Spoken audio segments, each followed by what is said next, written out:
Ariana, welcome to The Daily Grind. Hi, how are you? Now, you're one of our very early episodes. In fact, this is episode 4, 5, 6, something like that. We're very, very early in this show. So to some degree, your answers today are going to shape the form of this show as it moves forward. Oh, no pressure. I might steer it down an interesting path then. Well, that's fine. We've already had a couple of interesting paths. So, yeah, you might even be the only one. The other ones might never make it to air. But we're here today to talk about your business basis and the growth, but also how your life's changed and how the product is really doing good for the world in a lot of ways for water bottles, which haven't been doing good for the world for many, many years. So it's quite a cool twist. Yeah. So just for the audience out there, why don't you just give us a very, very quick overview? What is Basis? What do you do?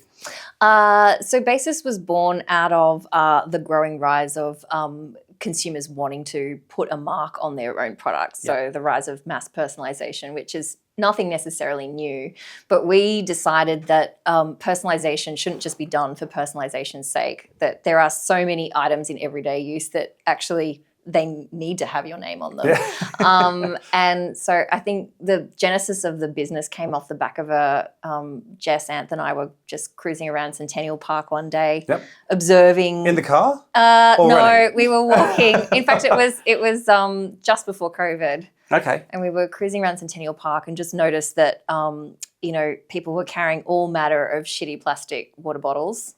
And we had thought to ourselves, you know what, personalization has a role to play in coming up with some products that actually have a really practical use, but we could make slightly more sexy than what was available at the time. So that was the genesis of the idea.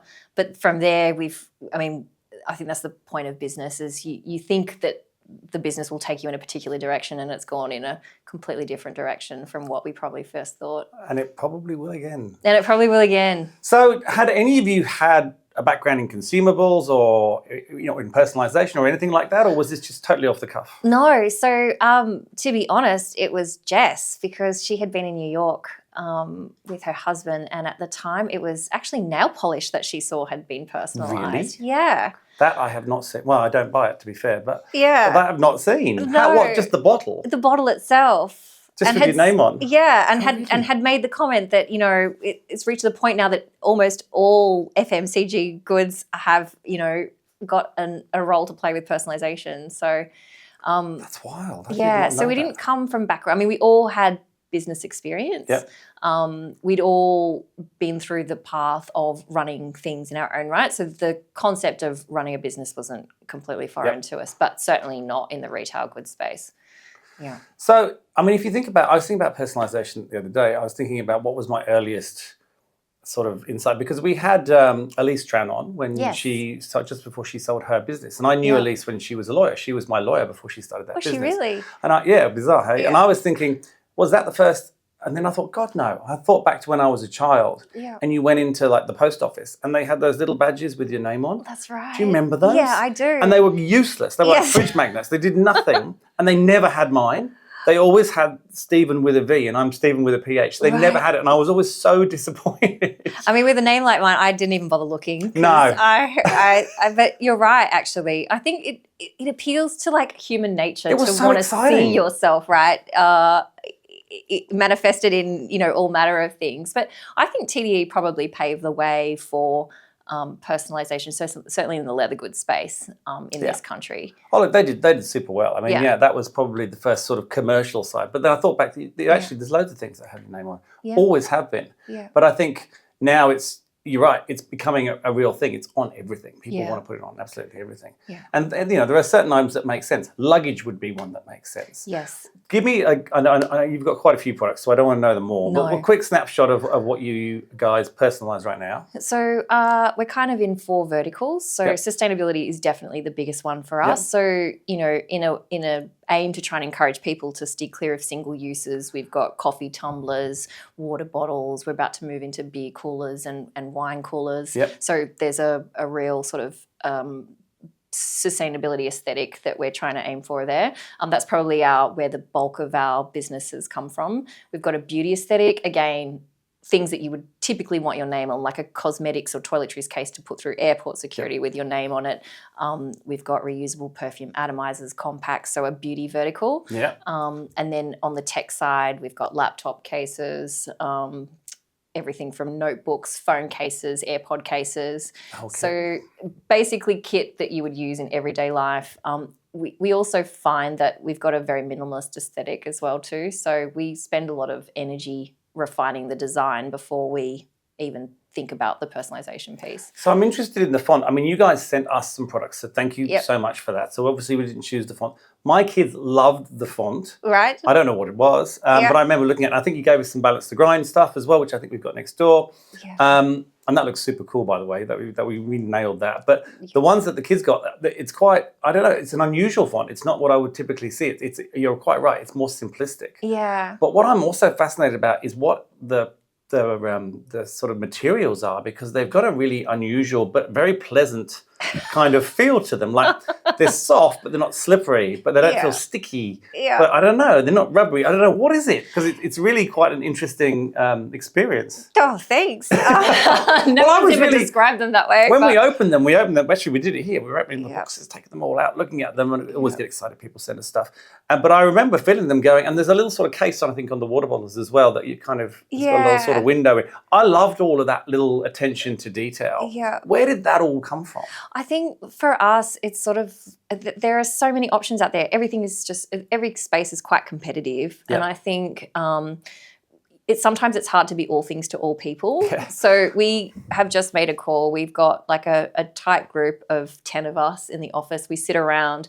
Every month we'll do like a product development meeting. Yep. And, unless we're operating in a sphere that we don't feel like we're 100% comfortable with, like for example, at the moment we're about to launch I probably can say this, a kid's lunchbox. Yeah, good idea. Because our kids' water bottles are doing just so well. Yeah. And obviously the three of us are mums. So we obviously are leaning towards our own bias of what we think kids want. And why not? But we're not stupid enough that we've realised, in fact, if I like it, there's a chance that it won't be successful. I'm like the weak link in the equation. So in circumstances where we don't feel comfortable enough, we send out surveys. So we've sent out 1,000 surveys to make sure that we're crafting something that actually does address all the pain points, which sounds ridiculous that a lunchbox could have so many pain points. No, but they do. They do. Anything you use daily has a pain point. Yes. Anything. I mean, I have some pens that we had made ages ago for Nudge. Yeah. And I hate them. Right. And I'm not going to tell you why, because the supplier might be watching, but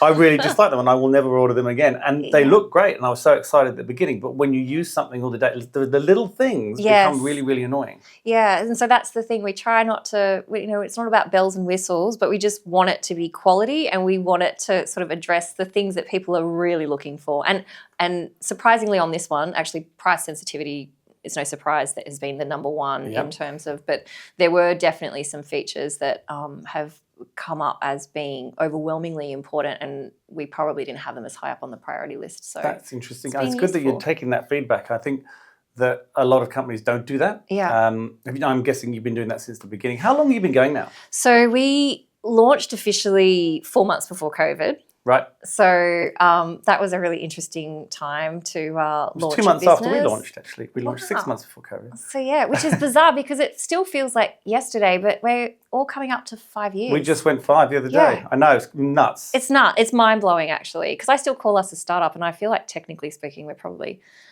venturing out of startup zone now. I've had this debate about when's a startup a scale up and all this kind of stuff. Yeah. We won't get into it because it's too long a debate. But right. Look, if you feel you've still got your startup vibes, you're still operating like a startup. Yes, we're still agile enough that we don't have layers stopping, or slowing decision-making processes down. We're agile enough and we're still small enough, I think, that, someone's got a good idea. We have the ability just to run with it without, going up to management and pleading a business case for why we should do something or not do something. Gosh, I can't remember doing that. It's been a long time since I've done that too. I don't think I could animore. No, I've ruined myself. Can't go back. Yeah. No, you can never go back. No. So your products, I mean, they fit really well to me for Balance the Grind because one, most of them are daily usage. Yes. We're all about the day. Two, there's a sustainability aspect into the way that you make them and to obviously some of the problems that they're addressing in terms of throwaway. Yeah. And then lastly, obviously, it's your lives have probably changed greatly by having 3 co-founders into a business. Yeah.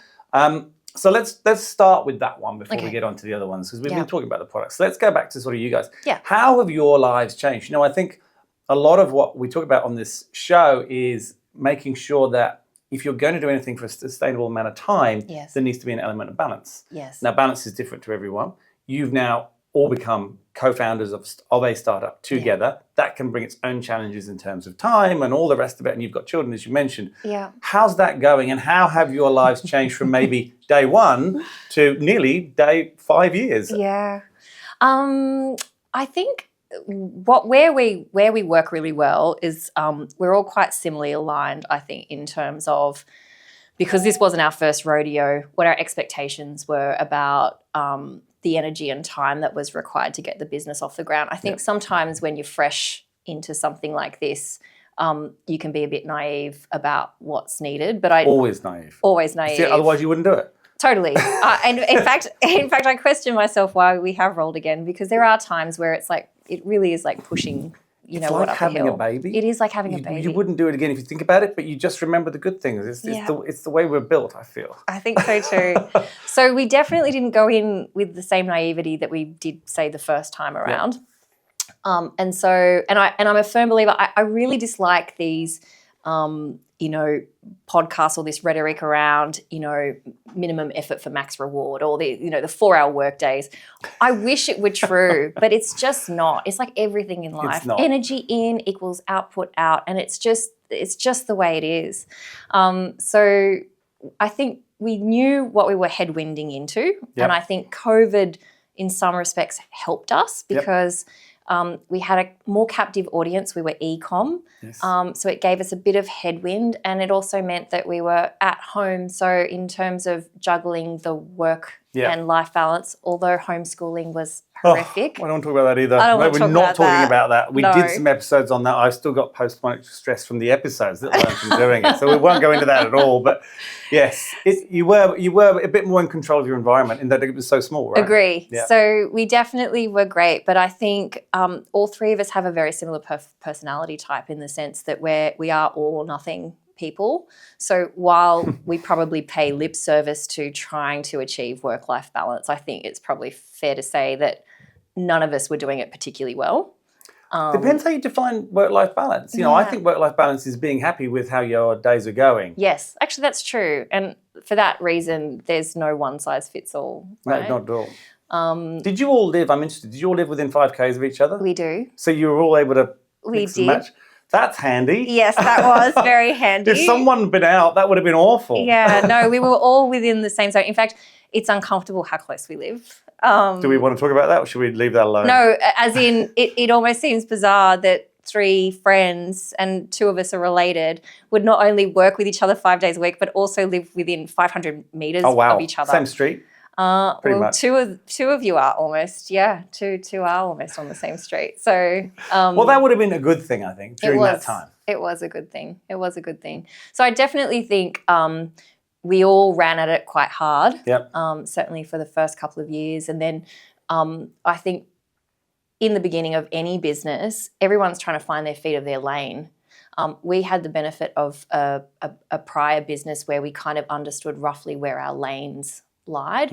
Our third business partner is an accountant, so her strong suit is all the logistics and the finance. So we knew that was her lane. So were you working together in the previous business? Yes. Oh, so when you said you had a business, I thought you maybe had separate ones and then you'd come together, but you'd actually done a business together as well. We had all worked together. Okay. It sounds a little bit complicated, so I don't want to overcomplicate it. Sounds very close. Yes. One of our founders, she had her own successful business in her own right. Yeah. But prior to starting that business, she had worked with Anthea, my other business partner, and I in that business together. Right. Okay. So we had experience working together. Well, that's good. And we also had independent business working, setting up our own businesses. So you'd all had time to work out what your lane was to some degree. Because I think sometimes when you're in your own business, it's easier to work out what you're good at because it's glaringly obvious what you're bad at because there's no one else to blame. So true. Whereas sometimes when you have co-founders, you might think you're good at something, but someone else is actually picking up behind you and you've got no idea. So true. And luckily for us, each of our strong suits sit so far apart from each other's. So there was never any blurred lines around, oh, hang on a second, we're both strong at sales. And, you know, there was never any ego or power at play as to who was better at what. That's good. So that's lucky. It has been, yeah. So I feel like we are really, really lucky in that regard. It didn't help. I think that the family life juggle with business juggling was something that was new to all three of us because we all sold our businesses, our respective businesses before we had kids.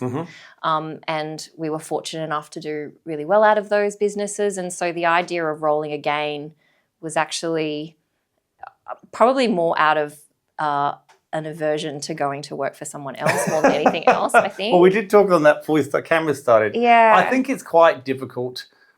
I don't know if you had to do an earn-out in any of your businesses, but I had some of the ones I've exited, and I found that very hard. I did too. So that kind of gives you a window into what it might be like to try and go back. Although, I don't know about you, but I do have these rose-tinted ideas occasionally of how nice it would be to work for someone. No, it wouldn't be at all. It would be awful. But you kind of, when you're having those days, you just go, I just can't work for someone. Yeah. Well, interestingly, in that window, so we all paused for almost 2 years at first. We did have an earn-out window, and we had been acquired by a very large corporate, and they obviously had a very corporatized way of doing things. And I think it's really hard as a founder when you put so much energy and you watch what is happening. It's almost like you'd rather not be involved, I think, than bear witness to. Yeah, I'm assuming they destroyed it. Like, is generally the way it goes. I mean, that's they also might be watching, so I don't know. I don't want to make any comments whatsoever. Only in your eyes, of course. Yeah, I mean, I think in that type of a transition, we were obviously a very small, intimately run business. I think by the time we finished, we had 20 staff, but we were still, it was a franchise-based business, so we still had really close relationships with our with the network. When it was acquired, it was obviously acquired by a corporate, that relationship was obviously severed. And no one at corporate head office really necessarily had the same level of care or concern about what was happening. And I think it was only after the fact that we would get some of them reaching out to us saying, oh, we miss you so much. That wasn't what was happening while we were actually running the business. But I think the contrast was enough to kind of, remind them that we actually really did put a lot of love and energy into the relationships. And do you think that you, I guess, have changed your way your daily lives are now? Like you said at the beginning, and I 100% agree with you, there are always going to be periods of a business, and there's definitely the beginning, and then there are other ones that will come, new product launches, new countries, new markets, whatever it might be, where you have to work horrible hours for periods of time. And as long as it's just periods of time and not forever, that's fine. But do you think now, as you said, you're coming up to 5 years, business is established, you've got, it's gone in quite a different way, and that you, as you said, you've kind of gone more B2B corporate, which is probably not what you were thinking you were going to do. Is it different now? Do you have a little bit more control over your lives? Yeah. I don't know if this is too much information, but I had a self-imposed work-life balance imposed on me last year. I was diagnosed with cancer. That's awful. It was awful. And so I am used to operating at 100 mile an hour, not by force, but by choice. It is actually, like you were saying about definitions of work-life balance, my steady state is actually being really busy. I actually quite enjoy it. I'm the same. I'm really unproductive if there's no element of pressure up behind me, sort of encouraging me to really punch things out. If I have one or two things to do, I won't do them. Oh, me too. If I have 8, I'll do them. I don't understand. It's very annoying. Me too. I kind of look around and literally anything but those things. I'm actually looking around for more things to do so that I'll actually get going. It's really weird. It is weird. Well, then we understand each other. That very much. And so, and I do derive a lot of value out of my output, in the sense that a good day or a bad day is often sort of tainted by if I've been productive or not productive, which when I got diagnosed last year, I had of all the things, that was probably the thing I had the hardest time dealing with, because my mental self was feeling like I was so stupid. I should just be worried about getting rid of cancer. But I was really beating myself up over the fact that how I, perceive my self-worth, which is how much I'm doing in a day. Yep. And I'm literally, if I can get out of bed and cook myself some food and go for a walk, that was my measure of a good day. Yeah. And so I had to actually I forced myself actually to do a lot of work on starting to reframe, like, what is the definition of me being happy in circumstances where you may not necessarily be able to do all the things that you take for granted that you can just do. And so that has absolutely, it's monumentally changed the way I perceive. And even now, I can see changed. Little things. So I was given the all clear in March, only just March of this year. Congratulations. And I can already see elements creeping back in. And I'm like, shit, you would think something like that would be enough to maybe permanently gear shift. You would think so, but it's kind of in your DNA, right? Yeah. So I think I recommended a book to someone earlier. I'm going to recommend it to you as well. You may have already read it, but there is a book called The Gap and the Gain. Right, I haven't read it. And if you haven't read it, actually listen to it on Audible because the author reads it and he talks. There's another co-author and they have lots of conversations in between the chapters that you wouldn't normally get. So you get a lot more context. I think for you, I've just finished it. I think you, particularly from the way you're talking about how you are, will really enjoy this book. Okay. And it might just hold you back a little bit more than perhaps we are creeping forward again. Yeah, because I think that, you want to take, life throws everyone shit sandwich occasionally. And I think, if you can't take some sort of, and it sounds very cliche, learning. I know. There's got to be some silver lining. Like I already lived life to the fullest. I didn't need that lesson, but I did want to sort of see the back end of that whole window of time and say I now have a different lens about how I approach certain things. So do you think that's why your it's becoming a therapy session? Yeah, do you think I know. Well, this isn't balance the grind. This is not my intention. You can charge me later. Just one question.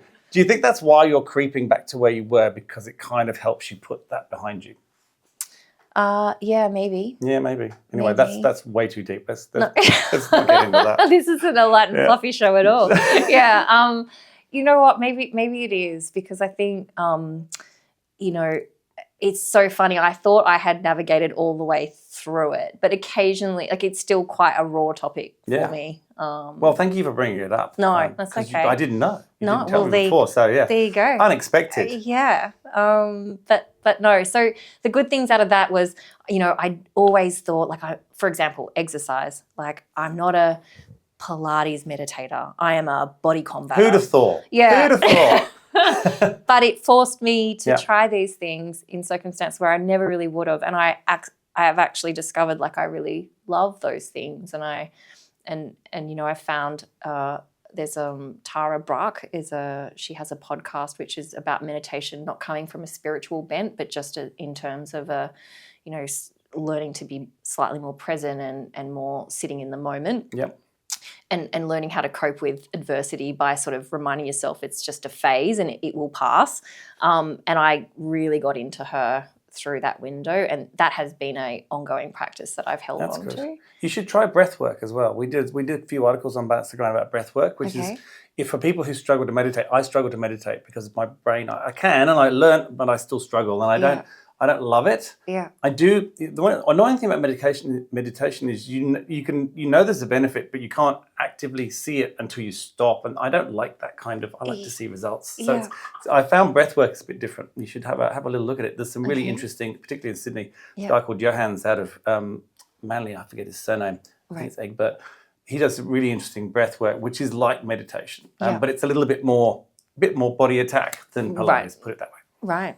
So you never know. You might get into that. So your life has fundamentally changed. It has in a number fundamentally of ways. changed. Yeah. When I saw, before we came on, and there were a couple of questions, the angle of what the podcast is, I thought, well, actually, I have been offered up a monumental change sort of opportunity, and I would rate myself a 6 out of 10 for how well I have adapted. So that's a harsh rating, I feel. Yeah.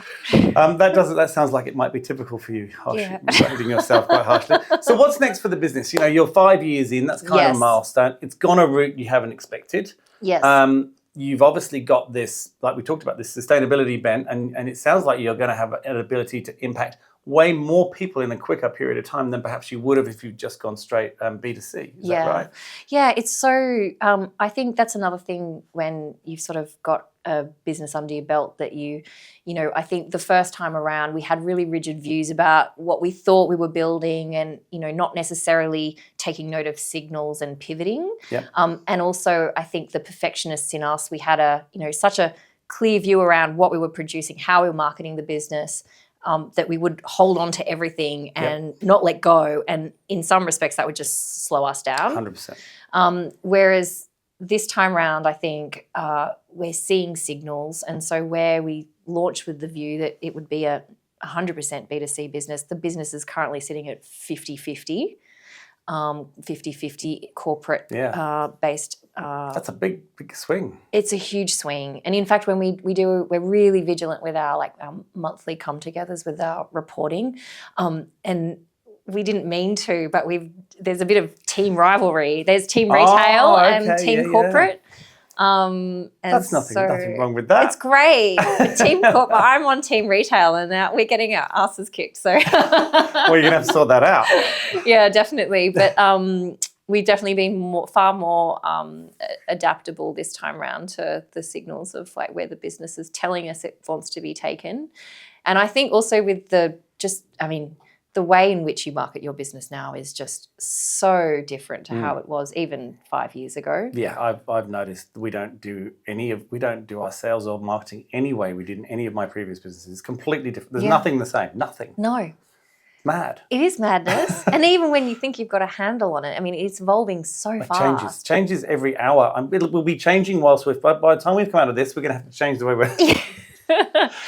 It's crazy. So then you can't hold on. You can't have a perfectionist approach to this stuff. You have to throw it out into the ether as it is and, let the audience decide what works and what doesn't, which is also something which is challenging if that goes against the grain of how you normally operate. Yeah, absolutely. It's quite a hard thing to do, I think. Yeah.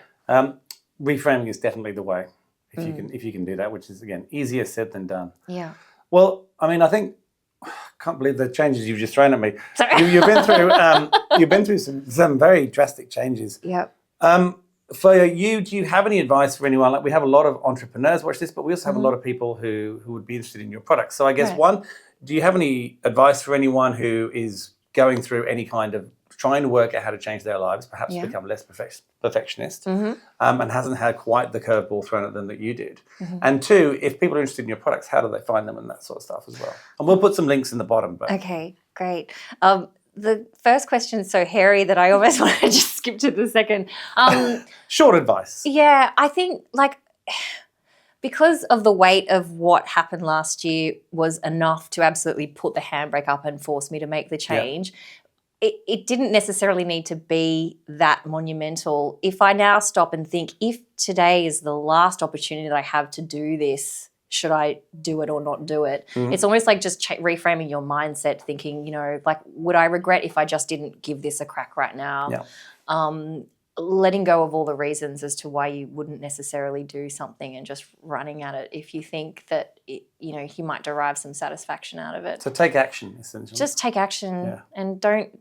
I think a lot of the time the more you dwell on something, the less likely you'll do it. 100%, yeah. So. See, you nailed that. Easy. Now we can go to the easy one. So if everyone want, I'm sure you got a website. We do. Do you just sell direct, or do you have distributions through other outlets, or can you buy it off the shelves? Or? So we do. We actually have a wholesale arm as well too. Yep. So we have about 90 retailers around Australia. Cool. We've got about 60 retailers in the US and the UK. So that network is growing slowly. I think because our USP is that you can make your mark on your product, it means that we'll always be predominantly, corporate and direct to consumer, simply because we've seen, on our website, you've got, 300 permutations and combinations of how you can create our products, from the color to the style to the placement of the text. So, typically we drive them all to the website. Yeah, because you can't do that in the store, obviously. No, you can't. Although I'd love to. Well, like to get to that point. I mean, you will get to that point. Technology is not that far away. But we're not quite there yet. Yeah. Okay, well, we'll put all the links below for everyone to have a look. Thank you so much for sharing such a personal journey. No, not at all. I really appreciate that. And I think a lot of people will appreciate that too. Yeah. And we look forward to watching the business grow. Oh, thank you so much. Thanks for having us.